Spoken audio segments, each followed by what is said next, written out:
welcome back to the channel, everybody. Yeah, welcome back, folks. And today we are back to our model kit review. This is our take on the Daban 6654 full armor FA-78 Thunderbolt. So this is a 1:100 master grade figure, knocked off from Bandai, of course. So this is the Thunderbolt version from Daban, and I believe they copied this from the, what do you call it? This is a Ver.Ka, like Katoki version of Daban, and yeah, it's a nice looking model kit. Although right at the get-go, I'm gonna tell you that this thing is back heavy. You need a stand for this guy so that you could pose it and have it standing upright. Now, I have not taken the time to build it yet, but most likely we'll do that in a bit and try to see if we can pose this fella with a stand. Now, I'm not sure because I do not own the Bandai version of this, so you can put that in the comments if this actually comes along with a stand. It is notoriously looking similar to the stand of the Strike Gundam, so that's something that I just noticed. I'll try to build that a little later. Now, this fella, of course, came with a bunch of decals, which I am not going to use. I am not a big fan of decals. I do not like putting that on my model kits because they kind of look dirty. I mean, that's my take on it. They kind of look dirty. Yeah, but to each his own. And of course, it comes along with a manual that is not so appealing. It's the 6654 1:100 manual. You got some X's right there showing you that it's not needed for this kit. And you have this thing right here. So again, I'm not really sure if they really copied this or they have made their own manual. Sometimes they do that, but it's in Japanese, so it's possibly they copied that too. So that is just really the thing. It looks a lot better than the other manual that I had seen before, but honestly, it's nothing to write home about. It's nothing special. Let's throw that away, and let's get back to the kit. Now, I am not really a big fan of that plastic tubing. I'm just going to say that right at the get-go. I just feel that they could have done something better with that. I know that there is also a Daban 1:144 high-grade version of this, and I gave that as a gift to one of my god kids, and I think they enjoyed it. And I noticed when I opened that box that they actually were plastic parts, and they weren't plastic tubing. I know that this was really part of the whole anime feel, but honestly, it makes the kit I don't know, less appealing for me, and the articulation becomes a little difficult. It stretches the plastic, and sometimes it becomes too thick that the movement is very limited. Now let's go to that articulation. I like the articulation on this, but as you can see, it's a little floppy. I'm not sure if that was part of what I was doing because of the shaving that I've done on some of the plastic, or it's just really because of the, you know, knockoffness of the figure or the kit. Mind you, the weaponry of this thing is really heavy too. It tends to keel. The hands would just really droop back to that position, and it's a little loose. There were times that if you, like, there you go. So I'm not putting enough pressure on this, but it comes off. There you go. There it comes off easily, and it's understandable because it's not a toy. It's a model kit, and you don't really have to move model kits a lot because they're supposed to be for display. They're not for, you know, everyday 24/7 play. You know, although you see model kits at a toy store, but they're not considered as toys. So you just really have to pose this thing, and that's another problem right there. Everything's just falling apart. So it's a little loose figure. So fitting wise, it's good, but when you build it and you put it together, you'll notice that the parts are loose. extremely loose. So not a big fan of that. Not a big fan. Design wise, I really like the aesthetics. Look at that wonderful looking face. That is just killer. The colors are fantastic. I'm a big fan of a navy blue, red, and white. That's one of my favorite schemes. I actually have done several repaints on wing kits, you know, Gundam wing model kits with this color scheme based on this model kit, because I just love this the color scheme in this guy. Gimmicks. I like the gimmicks of this thing because you have a lot of things that can go on because it's a full armor kit. So it's just like it's gonna blast away doing that. Yeah, that's just awesome looking. So there. Now another thing is that you can actually move this and hold the extra shields right here. You get 2 other extra shields, so that makes 4. But we're going to do that a little later when I display this and have our final say and pose this with the stand, and of course exposing the extra claws that will allow the kit to hold these shields. Now of course I think the shields are for prevention or protection against that Sniper Zaku guy from the anime. Really nice armaments right here. You got a really nice blaster over this, you know, side, and then you got some pod launchers on this side right here. Really fantastic. And again, I mentioned that before, this thing is back heavy. If you try to make it stand on its own, that thing is going to whoa, it finally stabilized. But that's just, you know, a lucky thing.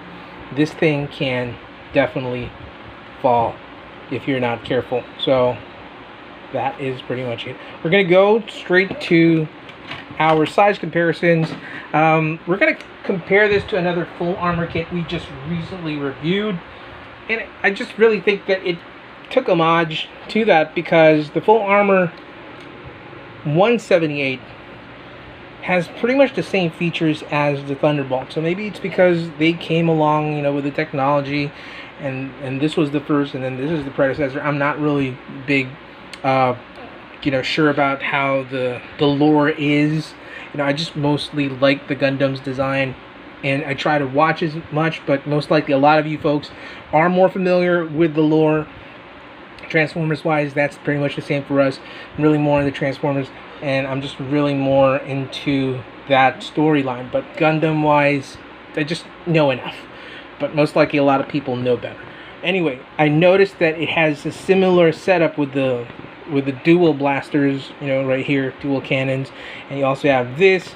No shields though, but pretty much takes an homage to that. I just really don't know who came first, but it's pretty small, or I would say it's almost the same size. So let's take the full armor 178 MK2, and it fell. It fell. And where did it go? There you go. There's the antenna.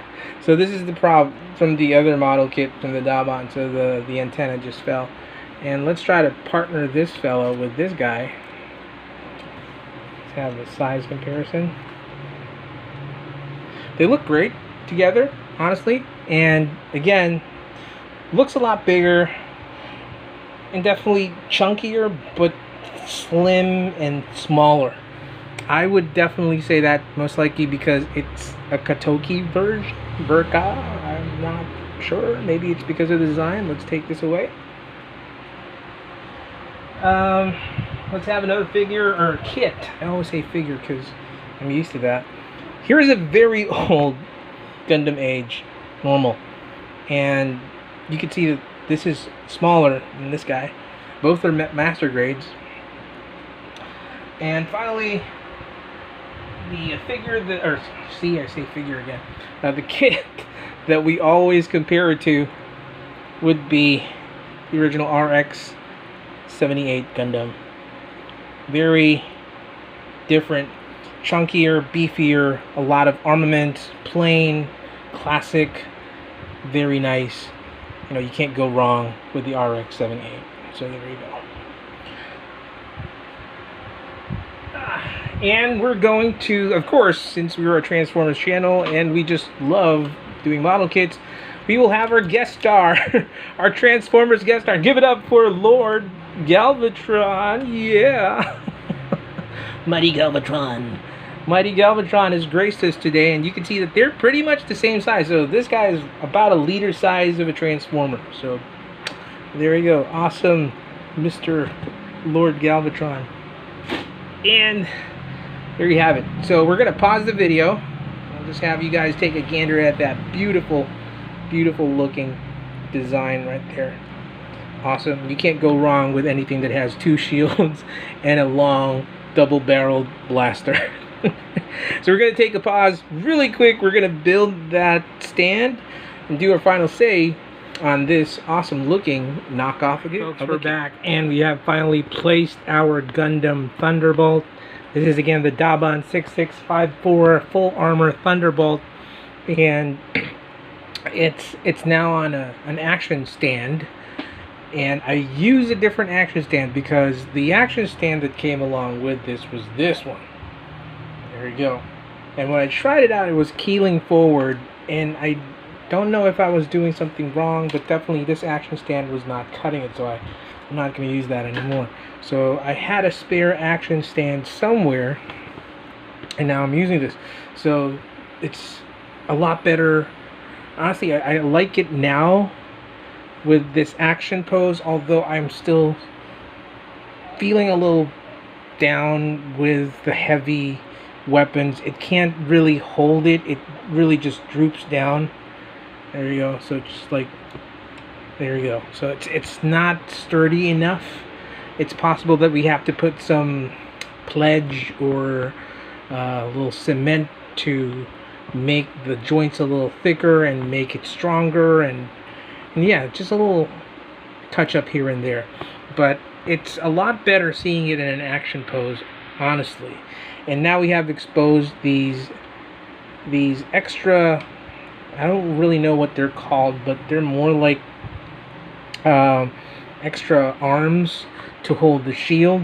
So again, snipers and beam rifles and whatnot, and they honestly look good with that. And the cool thing about that is it has a gimmick where you can actually connect the shield to a little claw, and the claw has a peg, and it pegs in nicely, and it's just really fantastic. So if you turn it around, you can also see the backpack now is not doing a lot of problems with the kit, because this is a space mobile suit, so now you have the thrusters and the fuel pack, and it's not making it keel or fall down. So it's really great. Exposed missile pods. So yeah, it's a pretty good design. I really like it. Now let's go to our final say. So the kit is really okay. It's not the best out there, I would say. It took me a while to build it. Plastic wise, there is really nothing wrong. It's the expected Daban plastic. It's mostly 85-90%, maybe lower, maybe 80% Bandai Acro. I won't go 90 because that would be Dragon Momoko. So this is around maybe 85% down to 80. I didn't have any major issues with the fitting. The only drawback would really be those plastic tubings that made it really thick, and I didn't like that. Articulation wise, it's very limited because of the heaviness of the weaponry. Although if you remove this and you just stick with the usual unarmored version of this, which we'll post some pictures later, it's movable, and it's very articulated. What else? The play factor, well, again, we're talking about a model kit, and you don't really have to play with it. But honestly, if you move it a lot, it's going to fall apart, especially the thigh area. It's not something that you would like to pose all the time. keep it in one pose, put it on an action stand, leave it, that's it. Is it fun to build? It's okay. It's not really a terrible kit to build, but I've had other kits that were more fun. Took me a good 2 days, expected, because I have a day job and I didn't really like build this straight, so I had to take a pause every now and then. I'd probably give it an overall, aesthetic wise, I love it. Overall, I would still give this kit from Daban an 8. So there you have it. There you go. So that's pretty much it for our review of the Daban 6654 full armor FA-78 Thunderbolt. You can get it now. I got this one from Shopee. It is out there. It's not really that expensive. It is a bootleg. It is a knockoff. You'll get what you pay for. So don't expect super duper quality. Build it at your own risk. Go ahead and do it. And of course, if you have the time, if you have the dough, and you can spend an arm and a leg, go ahead and buy the original. And that's pretty much it for us, folks. If you like this channel, if you have not subscribed, please subscribe. Click on that subscription button down below. And for those who have subscribed lately, thank you, thank you, thank you. We are just, I believe we're just 70 subscribers away from 1,000 subscribers. So for those who have been subscribing lately, you are the best. You are awesome. Don't forget to hit that notification button, hit the bell, hit the like, and of course send us feedback, give us comments. And remember, folks, till all are one, peace out, rock and roll.